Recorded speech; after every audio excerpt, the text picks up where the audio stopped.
भगवान शिव के गले में लिपटे नाग का रहस्य। वासुकी नाग और नागवंश का अद्भुत इतिहास आइए जानते हैं। भारत में नागकुल और नागों के रहस्य को सुलझाना अत्यंत ही कठिन है। क्या पहले सर्प मानव होते थे या कि सर्प जातियों के नाम के आधार पर ही मानव की जातियों का निर्माण हुआ? कुछ भी हो, लेकिन यह तो तय है कि सभी नाग प्रजातियां भगवान शिव की ही भक्त थी। उनका धर्म भी शैव धर्म ही था। वासुकी के उल्लेखनीय कार्य। वासुकी भगवान शिव के परम भक्त थे। माना जाता है कि नाग जाति के लोगों ने ही सर्वप्रथम शिवलिंग की पूजा का प्रचलन शुरू किया था। वासुकी की भक्ति से प्रसन्न होकर ही भगवान शिव ने उन्हें अपने गणों में शामिल कर दिया था। वासुकी को नागलोक का राजा माना गया है। समुद्र मंथन के दौरान वासुकी नाग को ही रस्सी के रूप में मेरु पर्वत के चारों ओर लपेटकर मंथन किया गया था, जिसके चलते उनका संपूर्ण शरीर लहूलुहान हो गया था। जब भगवान श्री कृष्ण को कंस की जेल में चुपचाप वसुदेव उन्हें गोकुल ले जा रहे थे, तब रास्ते में जोरदार बारिश हो रही थी। इसी बारिश और यमुना के उफान से वासुकी नाग ने ही श्री कृष्ण की रक्षा की थी। देव दुनिया के शोधानुसार वासुकी ने ही कुंती पुत्र भीम को 10,000 हाथियों के बल प्राप्ति का वरदान दिया था। वासुकी के सिर पर ही नागमणि होती थी। कैसे उत्पत्ति हुई नागों की, आइए जानते हैं। पुराणों के अनुसार सभी नागों की उत्पत्ति ऋषि कश्यप की पत्नी कद्रु की कोख से हुई है। कद्रु ने हजारों पुत्रों को जन्म दिया था, जिसमें प्रमुख नाग थे अनंत यानी शेष, वासुकी, तक्षक, कर्कोटक, पद्म, महापद्म, शंख, पिंगला और कुलिक। कद्रु दक्ष प्रजापति की कन्या थी। अनंत, शेष, वासुकी, तक्षक, कर्कोटक और पिंगला उच्च 5 नागों के कुल के लोगों का ही भारत में वर्चस्व था। यह सभी कश्यप वंशी थे। इन्हीं से नागवंश चला।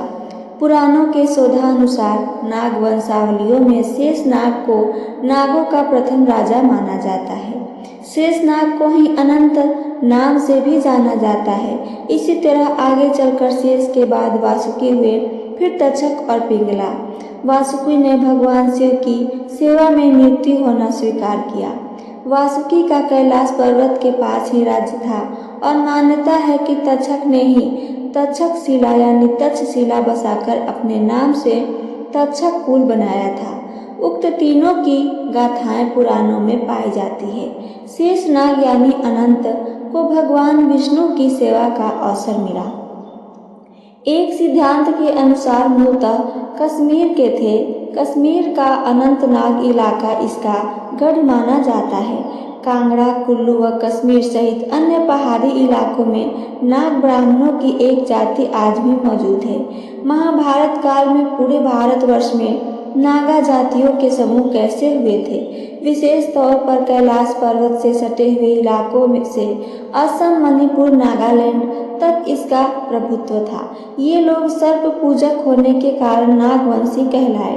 कुछ विद्वान मानते हैं कि शक या नाग जाति हिमालय के उस पार की थी। अब तक तिब्बती भी अपनी भाषा को नागा भाषा ही कहते हैं। उसके बाद ही कर्कोटक, ऐरावत, धृतराष्ट्र, अनंत, अहि, मणिभद्र, अलापत्र, कंबल, अंस्तर, धनंजय, कालिया, सौफू, दौंद्रिया काली, तख्तु, धूमल, भाहल, काना इत्यादि नाम से नागों के वंश को हुआ करते थे।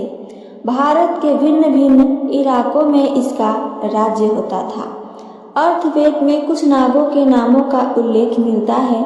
ये नाग हैं श्रीस्त्र, स्वज, पृदाक, कलमास, ग्रीव और त्रिचराजी। नागों में चीत कोबरा यानी पृश्ची, काला फनियर यानी करैत, घास के रंग का यानी उपतृण्य, पीला यानी ब्रह्म, असीता यानी रंगरहित, अलीक यानी दासी, दुहित, अस्ति, तगात, अमोक और तवस्तु आदि। नागा आदिवासी का संबंध भी नागों से ही माना गया है।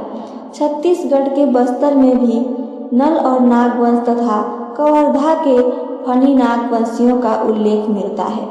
पुराणों में मध्य प्रदेश के विदिशा पर शासन करने वाले नागवंशीय राजाओं में शेषभोगिन, सदाचंद्र, धनधर्मा, भूतनंदी, शिशुनंदी या यशनंदी आदि उल्लेख मिलता है। पुराणों के अनुसार एक समय ऐसा था जबकि नागा समुदाय पूरे भारत यानी बांग्लादेश सहित के शासक थे। उस दौरान उन्होंने भारत के बाहर भी कई स्थानों पर अपनी विजय का पताका लगाया था। तक्षक, तनक और तुस्त नागाओं राजवंशों की लंबी परंपरा रही है। इन नागवंशियों में ब्राह्मण, क्षत्रिय आदि सभी समुदाय और प्रांत के लोग थे। नागवंशियों ने भारत के कई हिस्सों पर राज किया है। इसी कारण भारत के कई शहर और गांव नाग शब्द पर आधारित है। मान्यता है कि महाराष्ट्र का नागपुर शहर सर्वप्रथम नागवंशियों ने ही बसाया था। वहाँ की नदी का नाम नाग नदी भी नागवंशियों के कारण ही पड़ा। नागपुर के पास ही प्राचीन नागरधन नामक एक महत्वपूर्ण प्रागैतिहासिक नगर है। महार जाति के आधार पर ही महाराष्ट्र से महाराष्ट्र हो गया। महार जाति भी नागवंशियों की ही एक जाति थी। इसके अलावा हिंदी भाषी राज्यों में नागदाह नामक कई शहर और गांव मिल जाएंगे।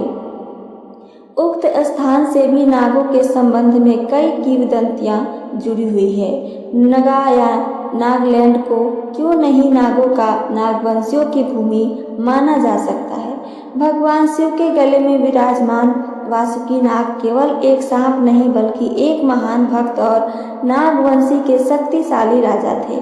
नागवंश की उत्पत्ति महर्षि कश्यप और उनकी पत्नी कद्रु से हुई, जिसमें वासुकी, शेषनाग, तक्षक, कर्कोटक जैसे प्रमुख नाग भी शामिल थे।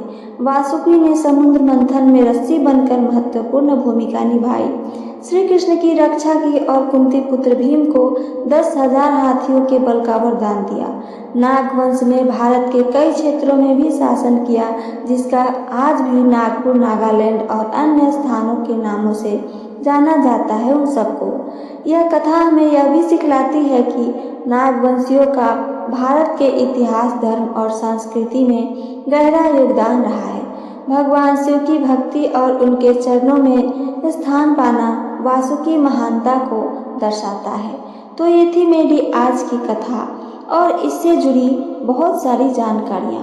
अगर मेरी कथा और जानकारियाँ आप सबको पसंद आई हो तो चैनल को सब्सक्राइब करके वीडियो को लाइक करना ना भूलें। साथ साथ अपना कमेंट करके हमें ज़रूर बताइए। सुनने के लिए धन्यवाद। जय श्री कृष्णा। राधे राधे।